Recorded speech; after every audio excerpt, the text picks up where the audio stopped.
How are you, everyone? Trust you're doing well.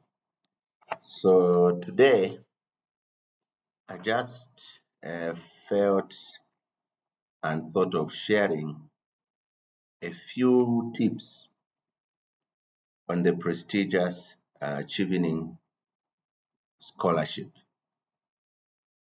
So my name's Robson Maamba Jr. I'm a 2020-2021 Chevening Scholar. I studied from the University of York. I was in the Department of Politics, where I did an MA in Public Administration and Public Policy. So from the onset, let me give a disclaimer that the views that I'm going to give are not in any way views of the Foreign, Commonwealth and Development Office. These are my personal views based on my experience with the scholarship. So first things first, Chevening Scholarship is a prestigious leadership program that sponsors passionate leaders or those with the potential of becoming leaders, and it's a global scholarship, which is a flagship program of the Foreign, Commonwealth and Development Office of the British government. It was established in 1983 to mean it's now 41 years of its existence.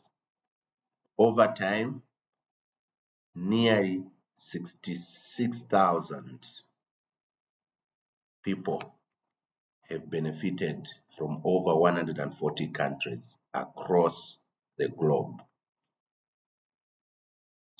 So, the first thing that people need to understand is that this is a leadership program, and one will be sponsored to pursue a master's program in any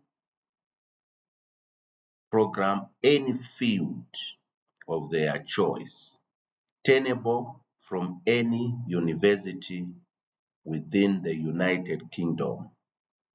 So by United Kingdom, talking of England, Wales, Scotland, and Northern Ireland, I mean. So who is eligible for this scholarship? In my case, I'm a Zambian by profession. So if I was to talk about Zambians, it's any Zambian who holds the Zambian citizenship and a bachelor's degree in any field from a recognized university, plus a minimum of 2 years work experience. By work experience, it could be internship, voluntary work, attachment, or indeed a paid up job. So 2 years translates to 2,800 hours. That is if you're working 40 hours in a week. Suffice to say, for this scholarship, there is no age limit. There's no upper age limit. So mostly like in my case in Zambia, people would get their first degree or bachelor's at 21, but in other countries, even at 18. So if at 18 you have a bachelor's and you have minimum 2 years, you qualify. So you must be passionate and you must be somebody who possesses leadership traits to change your community. Now, what are they looking for? So the scholarships are attainable in the UK. So one must be ready to attend a full-time master's program, which has a duration of 1 year or 12 months in any of the, like I mentioned earlier, in any of the UK universities. So normally people will be asked to answer 4 important questions. And these questions are answered in form of writing essays. So these are essays. Number 1, leadership and influence. You need to show how you've been a leader, either at work, at church, in your community. And your leadership should have brought about some positive change. Number 2 is about relationship building or networking. How well networked are you, and how have you leveraged on your networks to bring about change? Number 3, why do you want to study in the UK? There are all sorts of universities in this world. For instance, in Zambia, where I'm talking from right now, we have about 11 public universities and over 60 private universities. All these are offering bachelor's degrees up to the terminal degree, which is a PhD. So why then have you decided, or why do you want to study from the UK? Lastly, upon your return from the UK, how do you project your career plan, say in the next 10 years after you come back? This is what is expected of you. Now, the timelines. The call for application is normally made around August, and it will close first week of November every year from 1983. And applications are done, they are online based. Everything is done online. So when the call is given, you need to open your to create your account on chevening.org/apply. Chevening is spelled as CHEVENING.org/apply. So now, when the application window closes first week of November, all those that have applied will go through the sifting process by the readers in the UK, in London, who go through to check for eligibility. So if they find that your application, you have the degree, you are a citizen of an eligible country, if you're a Zambian, for instance, you have a minimum of 2 years. They will progress you to now look at your essays in detail to ensure that you've presented yourself and accounted yourself so well to warrant to be invited for an interview. When that time comes, the interviews are normally done between April and May of each year. So those that have been shortlisted for interviews will have an opportunity to defend their position at the British High Commission, where they'll be interviewed. After the interviewing stage, they would wait until about June. Then successful candidate will be notified. And in every game, as it is always, there are always winners and losers. So it's not everyone that goes for interviews that will succeed to be given the scholarship, and later on travel to the United Kingdom. Others are put on reserve, others are eliminated completely, and others are succeeded. Now, I want to go through the process from one essay to the other, and to mention what is expected of you in each of the essay. So, number one, leadership and influence. From the onset, colleagues, we need to understand that there is no leadership if you cannot influence anyone. Leadership is nothing but influence. By influence, in this case, we are talking of positive influence, impacting your community. So, the first thing, remember that the person who will be reading through your essay, they've never known you. They don't know you. The only thing they'll be reading is what you put on paper. So how you write is how you will be judged. So in writing a winning leadership essay, you need to firstly define what leadership is to you, not according to any person. Ideally, you are giving attributes of a good leader.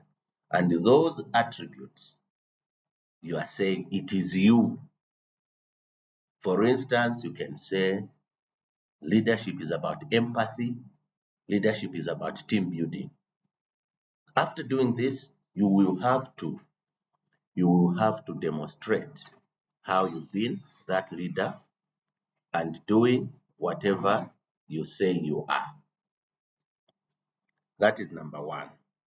So after giving that definition of who a leader is, according to you, you now demonstrate how you've used those traits to bring about change, showing impact. And we use what we call the STAR approach. STAR, like the star for the stars in the sky. So the S stands for a situation. S stands for a situation. T for a task. A, action.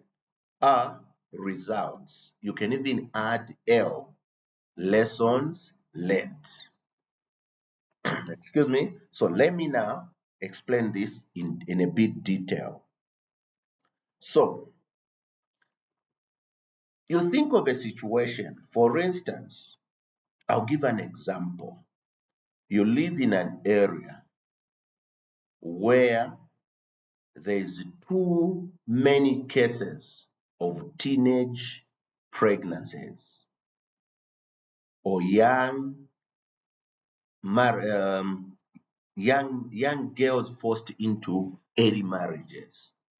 And you recognize this is a problem because this is the future of our country, and these young girls are destroyed by being forced to get into marriages early. So now, you pick it upon yourself.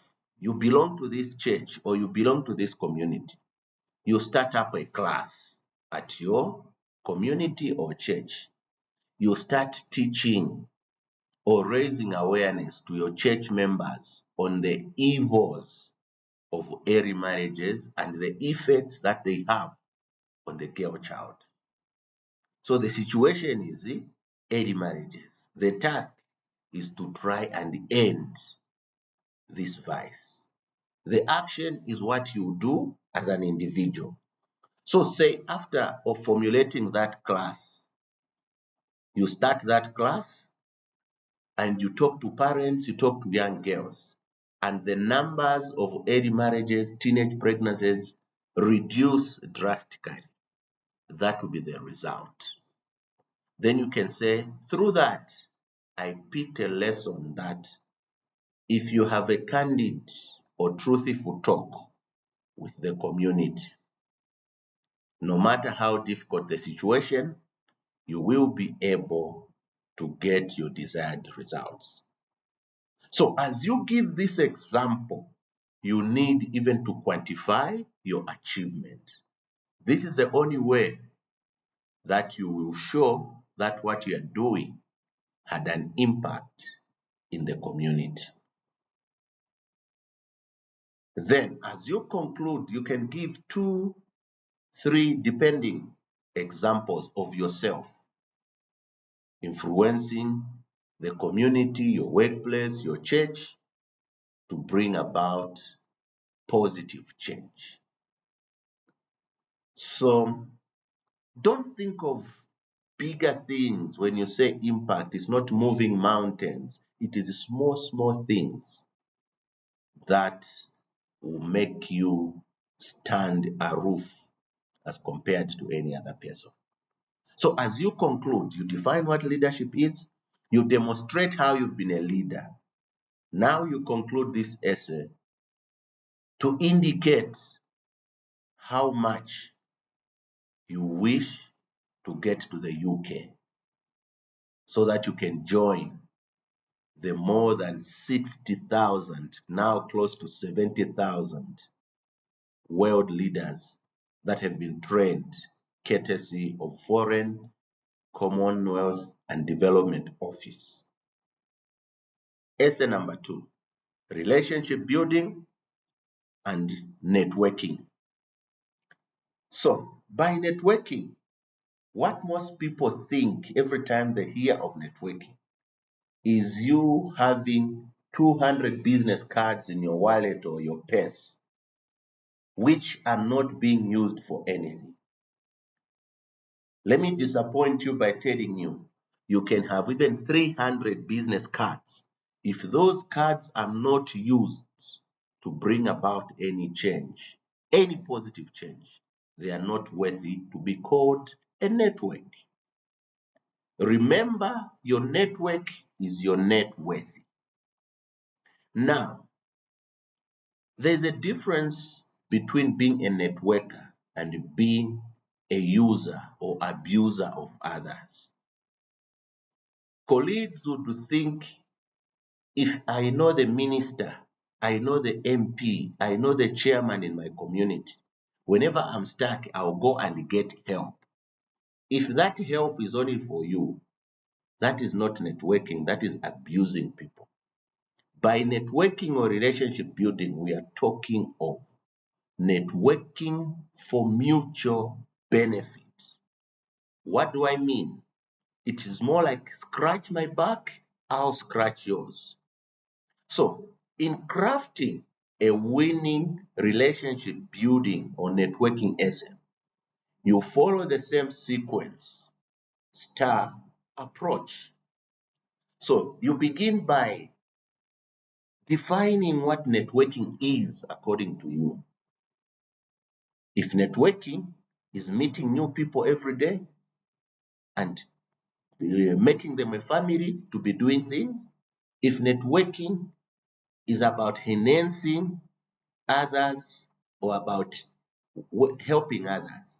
Now, the moment you define what networking is, you think of a situation again, just like in the leadership essay.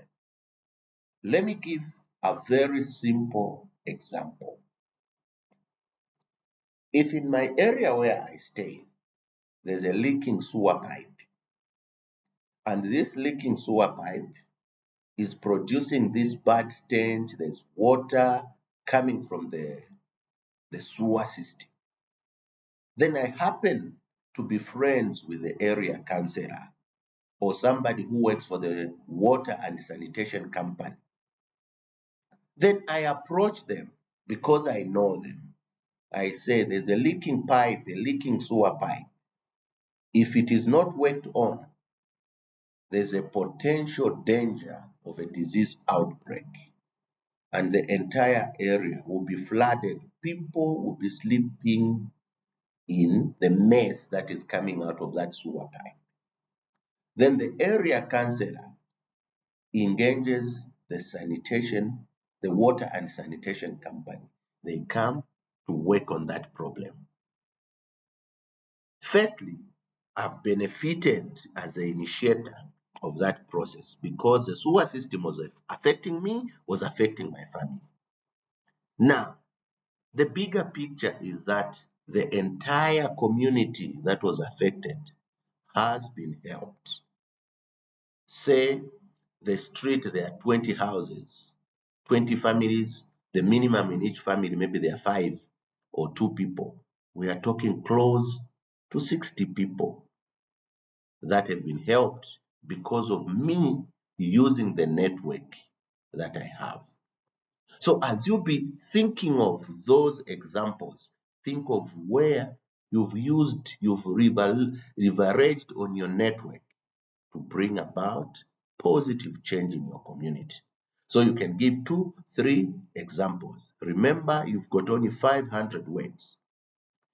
So now, upon doing that, you conclude this essay by now stating how much you want to leverage on more networks if given an opportunity to go to the UK.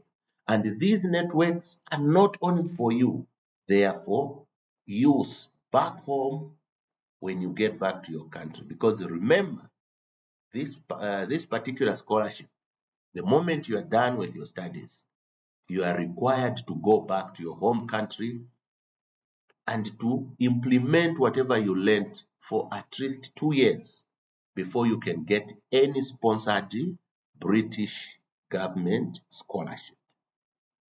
So you can even, it is at this point where you can even mention that you become a social media ambassador for the brand whilst in the UK.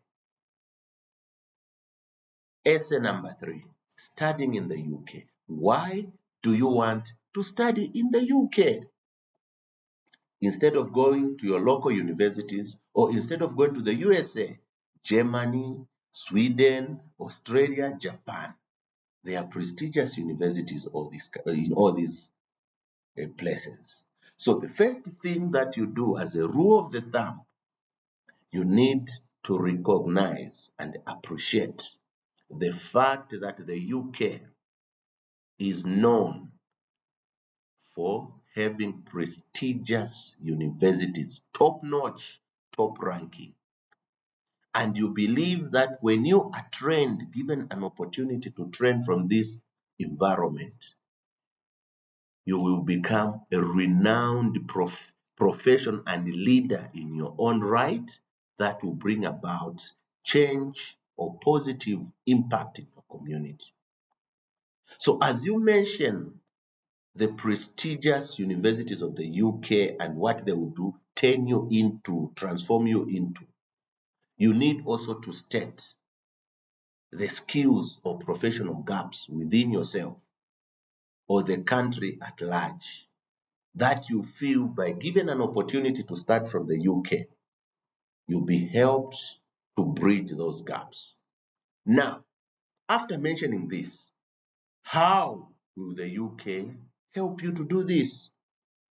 You need to select your course choice. So because the UK is generous on this, they don't want you to lose this opportunity. They will ask you to select a similar program from at least 3 universities. 3 universities. So these 3 university choices that you enlist in your application, you will only go to one of the universities. So why do they want you to pick at least 3 universities? It's because entry into the UK universities isn't as simple as we may think, especially my colleagues from Zambia. It may be difficult. So if you are given a scholarship and you haven't found a university placement, you lose your scholarship. So now, after mentioning why you want to be in the UK, prestige, highly reputable universities, you mention your skills gap or professional gap or the gap in your country that you'd want to fill when you come back, you now mention your 3 selected universities. You can say, firstly, I've elected to study a Masters of Science in international development from University of Sussex. Then you justify why do you want to go to University of Sussex instead of University of East Anglia, for instance, or instead of University of Manchester. Is it because this university is top ranked? Is it because of the certain professors that you've seen? Is it because of the modules? So you need, colleagues, you need to do a bit, if not more, research as you write this essay. Is it the town that is peaceful? Then from there, you get to your second choice. University, you explain. Third choice. At that point, remember, FCDO is producing a cultural ambassador in you. And a cultural ambassador must understand and learn the British culture, must know how the UK is. So you need to do a bit more of research on the tourist sites that you hope to see, the foods that are prepared that you'd want to see, to eat. Are you a soccer fanatic? Which football, which EPL team you'd want to? And you need to mention these things by name. I want to go to York because I've heard that the city of York has got city walls. I want to have that feel of walking on city walls. I want to go to Brighton and Hove, where Sussex is, because I've heard that in Sussex there's a Brighton pier. I want to see what happens there. I want to be in London to visit Buckingham Palace, where the king stays. I want to see 10 Downing Street, where the Prime Minister stays. I want to cross over the London Bridge or the Tower Bridge. By so doing, you have shown that you are ready to become a cultural ambassador of the UK. Lastly, the career plan. Why do you want, what do you want to become in the next 10 years? Your post-return. So now, we want to imagine, you want to dream, you are back to your home country as a master's holder, having gotten that prestigious, highly reputable education from the United Kingdom. Now you are back home from where it all started. At that point now, you state your career plan should span into 3 stages: short term, medium term, and long term career goal. So short term will span your post return first to 3 years, then medium term maybe 4 to 7 or 8 years, then beyond. That is now your apex where you want to be. But as you do this, you need to use the SMART approach. Your goal must be specific, measurable, attainable, realistic, and time bound. You don't just become, you need to show a gradual ascent. You cannot just come today, no, I want to be the governor of the of the central bank in my country. No, sir, no, madam. You start from where you had left before you went to the UK, gradual, show. And it is during this essay, when you are writing the career plan, that's when you state how you wish to partner with the UK government in your country. Maybe whilst in the UK, you got to meet collaborators, mentors, funders. This is when you want to use them. Remember, Chevening Award is but a leadership program. Your leadership should start now. And from the onset, we indicated leadership isn't about titles, but toils. or about the impact in your community. This is where people must state if at some point they want to become consultants, you want to become a politician, you want to join the UN, or you want to be the top civil servant. If you're a civil servant, you want to be a PS in your ministry at your apex. But it should be gradual. And you need to think of the SDG, Sustainable Development Goals, that your country has prioritized working hand in hand with the UK government. When you do this, ladies and gentlemen, you will be closer to jumping on that plane to the great island of United Kingdom. Now, others would ask questions. Do I need IELTS? Currently, Chevening does not require IELTS. However, some universities may ask you to produce IELTS. That said, do your search properly because IELTS are not cheap. They are expensive and they are equally tough to do them.